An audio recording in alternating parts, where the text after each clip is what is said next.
Let's tip it off with the current event. Current events. How does everybody feel about the previous eclipse that just came and passed?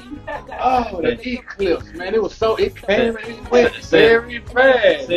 since everybody in the world was on one accord when it comes to an eclipse, but I can't get 5 to 10 people to go to church or city hall at the same time, Everybody was outside. holding hands and stuff. I saw that. I mean,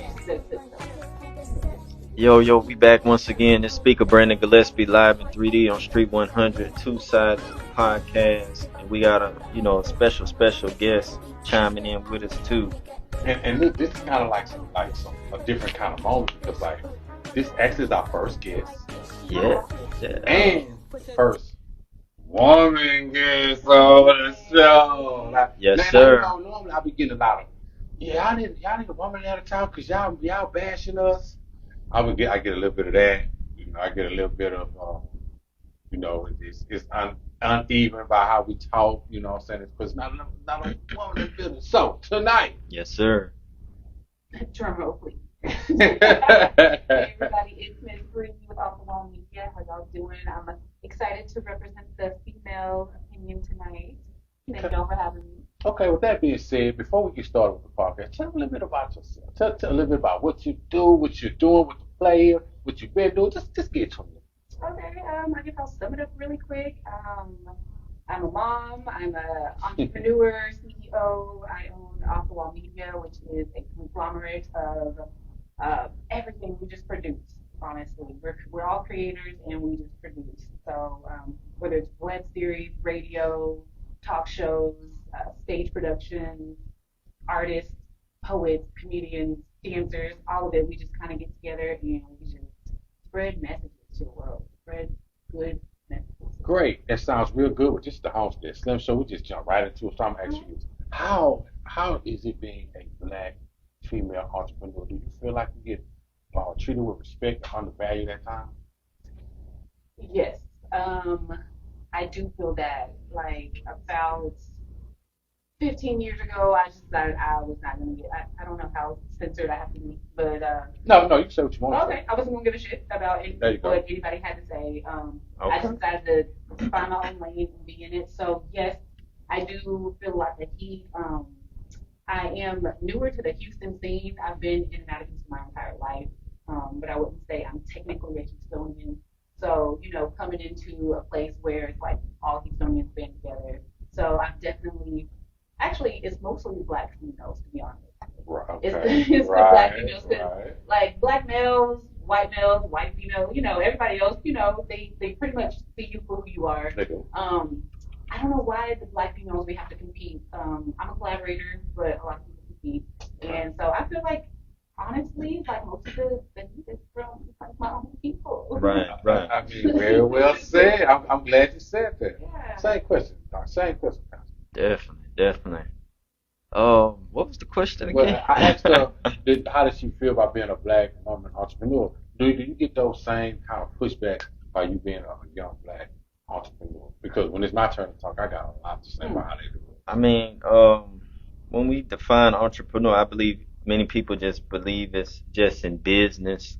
I believe entrepreneurship can be stretched many different ways, as long as you're being creative. And I always find myself to be creative, whether if it's in ministry or community activism or business or just developing different means of stages to get information out there. But you definitely have your associates versus your friends versus your family, and all 3, 4 different of those categories of individuals play a different role. So once you realize and understand that, how to defer all those different type of individuals, you'll know how to move when it comes to putting these things together. Right. Hey, great answer. Now, everybody to introduce themselves. Now, y'all might not like, what my co-host was saying. You might not like what the pastor might say. We really don't care, man. We're gonna say what we want to say, how we want to say it, when we want to say it. We black on it. We don't give a fuck. So basically, there you go. And that's my disclaimer. So if anybody have any kind of problem, Church. it's not Street 100. Just bring all the smoke to Homestead. So tell them what that topic is about tonight. Tell them where we're going, man. Tonight. Tell them what we got going on. Yes, sir. Yes, sir. So once again, we want to welcome everybody who's live right here on Instagram and listening in on Street 100. Two Sides is the podcast. Yeah. We're gonna be speaking about current events, man. Okay. Current events. You know, y'all was with us when we touched on polygamy in the community. We did. Y'all was with us when we touched on the state of education in our community, Yeah. as well as diplomatic immunity. There you go, diplomatic immunity. So, with the current events, let's tip it off with the current events. Current events, a lot of. How does everybody feel about the previous eclipse that just came and passed? Oh, the eclipse, man! It came and it went very fast. Since everybody in the world was on one accord when it come to an eclipse, but I can't get 5 to 10 people to go to church or city hall at the same time. Everybody was outside squinting. Everybody was outside. Holding hands and stuff. Oh my God. I saw that. I mean, Did you see the eclipse though? I did. I didn't either. I think it was really hard to see in Houston. Maybe so. Dallas apparently was where you had to be. El Paso. El Paso. El Paso actually went dark. Oh, okay. It was actually dark. El Paso. It was cloudy here. Yeah, so we So it couldn't was tell. like overcast. Right, we couldn't tell.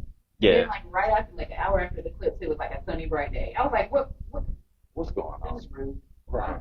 Like kids were out of school for it and everything. I didn't get that. Right. They didn't take their fast up to the Right, shoot. right. That's a current events, man. We got a lot going on, man. Now I know we're gonna probably touch on P Diddy, but but Did he do it? Did he? I wasn't there. Me. Wasn't there, but I mean, why is it a big? Why, I don't understand. Like, what's going on? man, we got to put everything on the table. You know, you got to just not with this current situation. You got to look back in the '90s, how you know that particular side was moving and different things. But I always say this: never to destroy a man, but I believe everybody can repeat their first works over, which means get back to your foundation, your true foundation, and rebuild yourself. But as we spoke about diplomatic immunity, once you get to that stage in life where they give you the money, they give you the cars, they give you the women, they give you the alcohol, then you go off in space somewhere and you forget about the cause. You forget about the cause. You forget about why you really here and what you need to do on this earth. You so much about you, and that's what happened to the homie there. And he got caught up, and he may still be caught up in the life. And you know, money will make you do things strange. Will do a lot of things strange for some change. Whether you man or woman, you'll start looking at men funny. You'll start looking at all types of things. Nah, I don't know about that. That's on him. Like money doesn't like actually change you; it just brings out like the things in you that were already there. Like you believe that? You may get your characteristic traits will show themselves. Your true characteristic traits will show themselves. Okay, well check this out.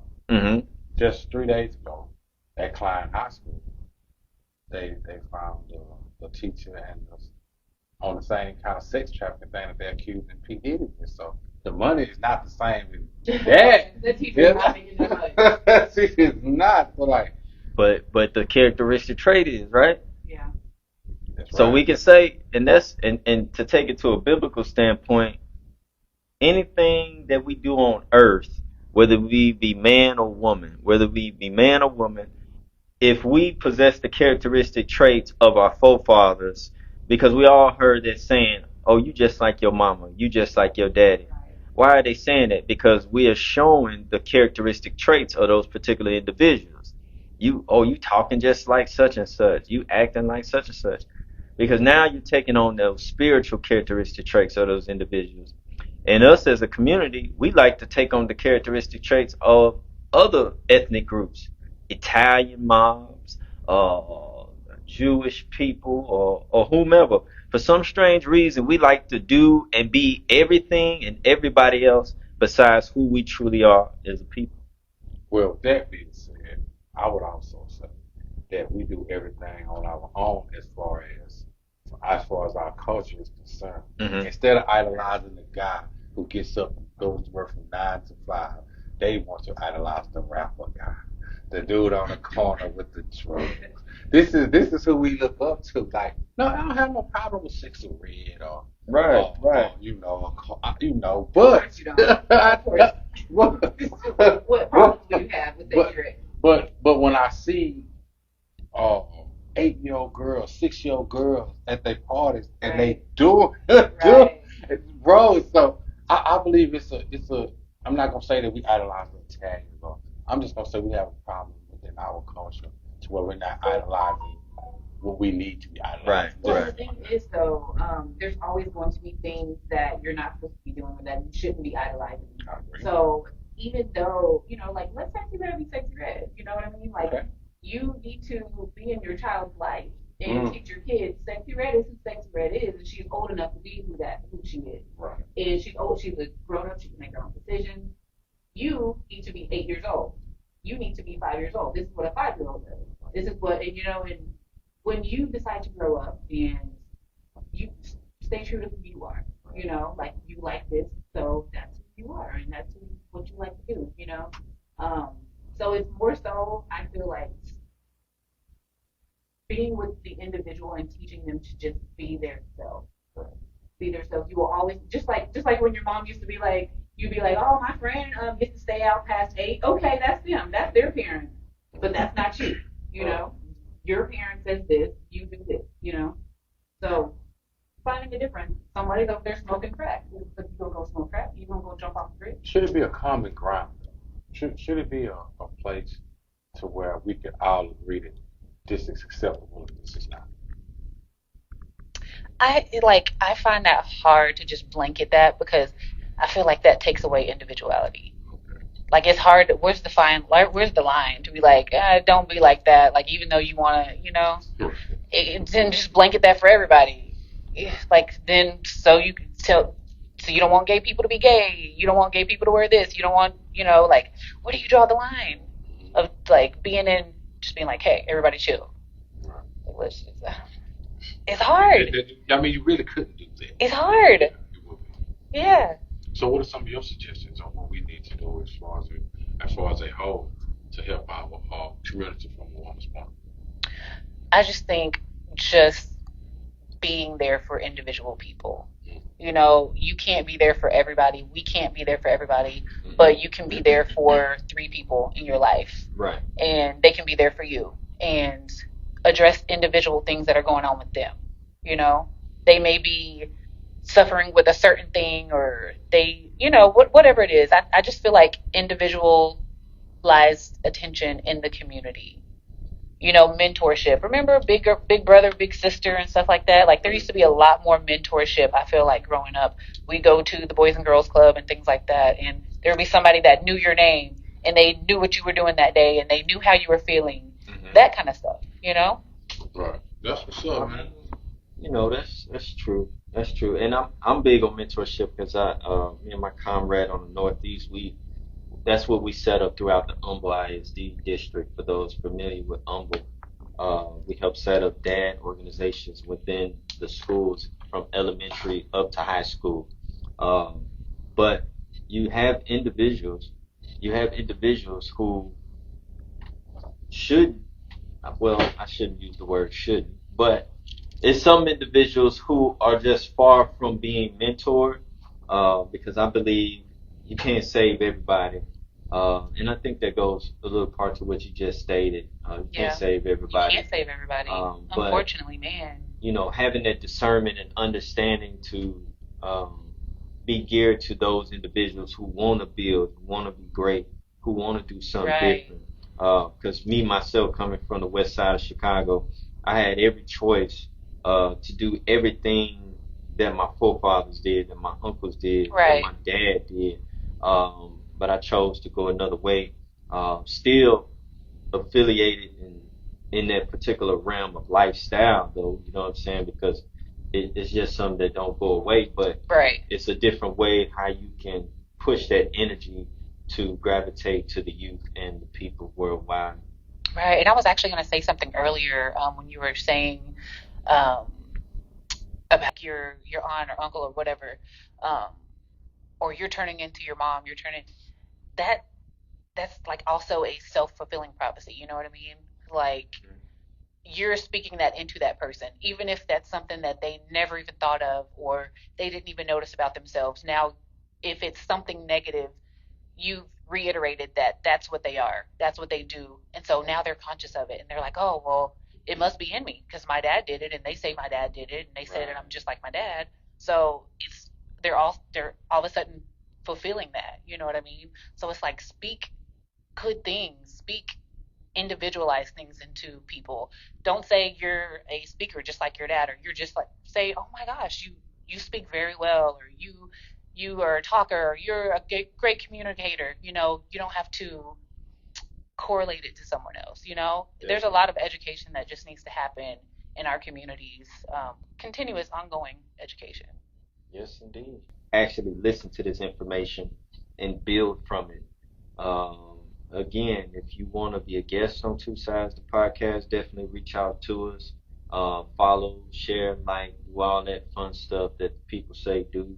But definitely get at us because not just our community, I'm for all human species that got the Amen. mindset to help. You know what I'm saying? Yeah. Because we all technically related at the end of the day. It was Noah and his family that came off that boat that repopulated the earth. And so, if anybody else tell you anything different, they lie. Because people want to make you believe that you were birthed from fallen angels and giants and all kinds of reptilian aliens and this and that. But that's another podcast. But once again, we definitely appreciate you. And again, we'll see you. We'll see you. Any last words on your end?